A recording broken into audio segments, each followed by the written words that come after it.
ওয়া ওয়া নাতিপুতির মুখ কবে দেখবো? নাতি নাতনির মুখ দেখবো?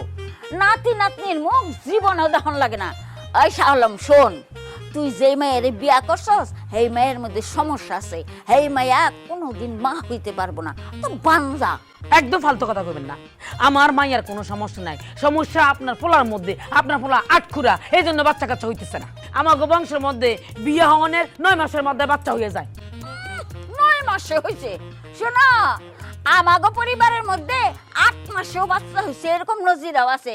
কে শালমি তো 8 মাস হয়েছে। কি রে শালম, তুই 8 মাসে হয়েছিস না? তোমার মাইয়া আসলে একটা বান্দা, কোনোদিন বাচ্চা কাচ্চা হইব না। আমার মায়ের মধ্যে কোনো সমস্যা নেই, আপনার পোলার মধ্যে সমস্যা। আটখুরা বান্দা, আটখুরা বান্দা। আপনারা আবার কি শুরু করলেন আম্মা? ডেলি ডেলি কাসাল কি আর ভাল লাগে? শোনেন আম্মা, আপনার একটা কথা বলি, আমার মধ্যেও কোনো সমস্যা নাই, কলির মধ্যেও কোনো সমস্যা নাই। আমরা দুজনে মিলে সিদ্ধান্ত নিয়েছি আমরা কোনো বাচ্চা কাচ্চা নিব না। আপনাদের এই ডেলি ডেলি নাটক না আমি আর নিতে পারতাছি না। হ্যাঁ, আমার কাছে আর তোমার এই যন্ত্রণা ভালো লাগতেছে।